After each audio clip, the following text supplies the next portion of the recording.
Cycling in sandals used to be the domain of crunchy bike weirdos. Ever since Lachlan Morton toured the Tour de France route in sandals, it's finally been made cool again because apparently that's what it takes. Some pro roadie doing something pretty basic and then it becomes cool. In this video, I'm going to review the new Bedrock mountain clog. Is this the ultimate cycling sandal? The mountain clog officially launched yesterday, but I actually took it with me down to California for the last 2 weeks and took it on all sorts of gravel rides. Lots of steep, dirty climbing, as well as some hike-a-bike in places where it was like 22% and loose and sandy. How did the mountain clog perform, and how does it compare to other sandals that I've ridden in? The one I tested specifically is the one with the Nubuck Eco Tanned leather. The big difference of the mountain clog from the traditional Bedrock sandal is, of course, this more shoe-like design that helps protect the toe. I tried riding in the Bedrocks, but for me, they didn't quite work out. A big part of that was the lack of toe protection. Not gonna lie, that was a constant fear, especially riding gravel. But I also found that my foot would kind of borderline spill over the edge of the sandal. And for me, this was just a little too flexy, even though I do like a flexible shoe when riding. Enter the mountain clog. This solves a lot of that issue. You can see it has toe protection first off. Unlike the sandal, it loses the toe thong, so you can wear a regular sock in here. You don't have to get the weird split toe socks. A big carryover is the retention system. There's a hook and loop system here, so you can really adjust the volume of the shoe, as well as an adjustable hook and loop system back here to really secure the heel cup. In my experience, there's actually a fair amount of adjustability. You'd be surprised how much moving one notch will alter the fit of the shoe. I can get this to fit perfectly with no socks, up to a medium-ish sock, then it gets a little bit tight, but there is a surprising amount of wiggle room. Let's talk about the leather, because that is kind of the main feature of this one. It does come in a microfiber version. I have not tried that one. The leather is Nubuck. It comes from the Eco Tannery. And when you first get it, it'll be perfectly smooth and kind of stiff. But just after a couple of rides, after a couple of days of usage, it starts to develop a nice patina or busage, as the cool kids say. When I first put it on, it felt a little stiff and tight, but it's surprising how much it has kind of just stretched and conformed to my foot. If you do get one of these and it feels a little constricting, make the adjustments, give it some time. It will form around your foot rather nicely. Another great feature of the mountain clog is the outsole here. It's nice and grippy. We took it out to the Carrizo Plain and we were riding some crazy steep stuff.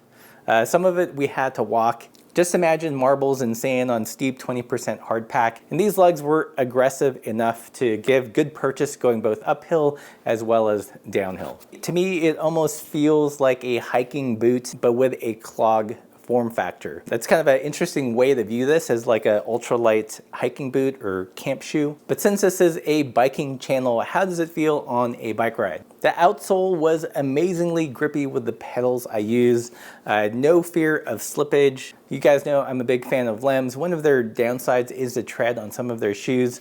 This gets it right. Super grippy. I never felt like my foot was gonna slip on the pedals. In terms of flexibility, it does have some good flex. You'll notice that it wants to flex closer to the toe at that inflection point. I think it strikes a great balance between flexibility and rigidity if you're using a high quality pedal. I personally didn't get any foot fatigue when riding in this. Let's compare that to the original Bedrock. This is a fair bit flexier, but more importantly, it flexes like right here in the middle. This, I feel like, gives a little bit more support. It makes it so that you're not kind of bending over the pedal. Let's compare the flexibility with the Croc. Again, this bends at the toe. This is actually surprisingly rigid for its foam. In terms of using it on the bike, to me, I had no problems. If you're not used to a flexible shoe, or if you have crappy pedals, this will take some adjustment, but since I use good pedals and I'm used to flexible shoes, this worked out just fine. One interesting thing is how surprisingly warm this clog is. When we were down in Southern California, we had rides that were in the upper 40s to the 50s, and riding barefoot or with a thin sock, this was surprisingly warm. I feel like as you ride, you just develop a nice warm pocket of air here. This is essentially hermetically sealed, no wind is getting in through the front. So it rides a lot warmer than it looks. Another thing to note is that while you can get this wet, Bedrock does not consider it a water shoe, probably not the first choice for kayaking, or if you're gonna go fishing or something, you're better off using other shoes. It will withstand those things, but as you can see, there's like no drainage holes here. It'll take a little bit longer to dry out because of the material. In terms of cushion and walkability, I do find that the Crocs are a little bit more forgiving and a lot squishier. There seems to be a slight increase in stack height with the mountain clog when compared to the original Bedrock. For me, I found these really overly responsive, if you will, and I wasn't quite used to that enough to walk more than a mile. Like, I just didn't develop the calf muscles and small foot muscles necessary to walk long distances in this shoe. The mountain clog is a little bit more forgiving.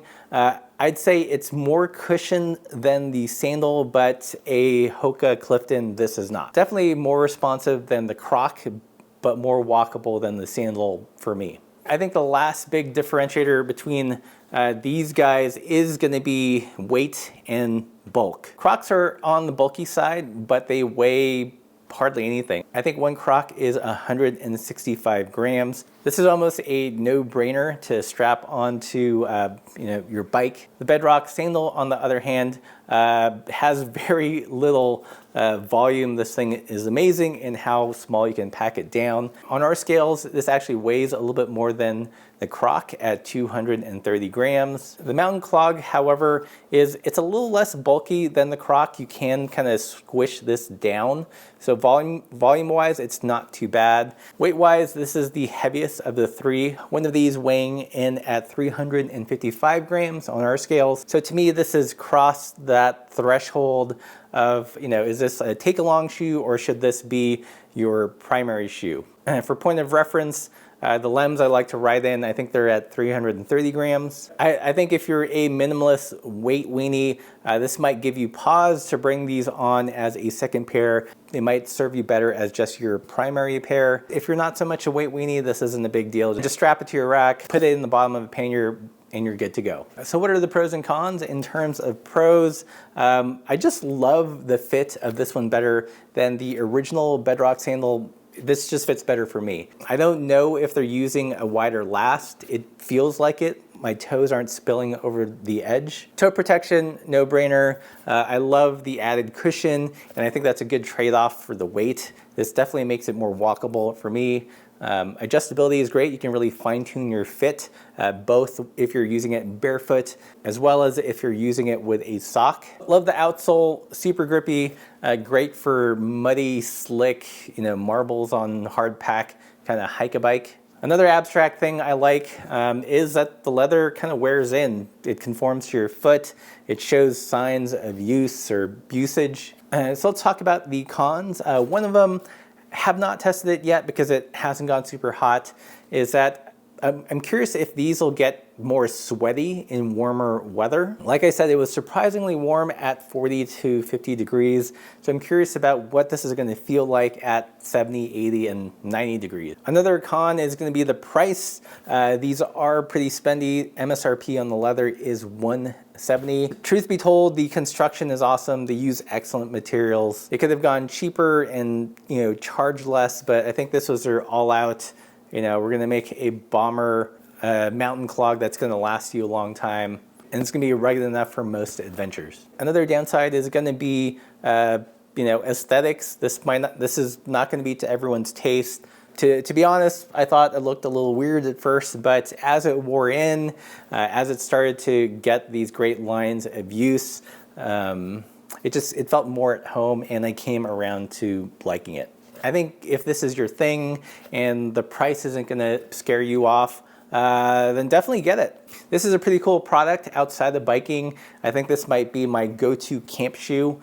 It's great for when you have to crawl out of the tent and don't want to tie on laces. You can just slip this on fairly quick. What do you guys think of the new Bedrock mountain clog? Would you rock these, or is it too crazy? Something for bike weirdo hipsters? I'm sure you've already let me know in the comments below. If you like this review, found it entertaining or helpful, please subscribe. Definitely helps out the channel, or better yet, join us on Patreon. That is what keeps this content train moving. And as always, keep the supple side down.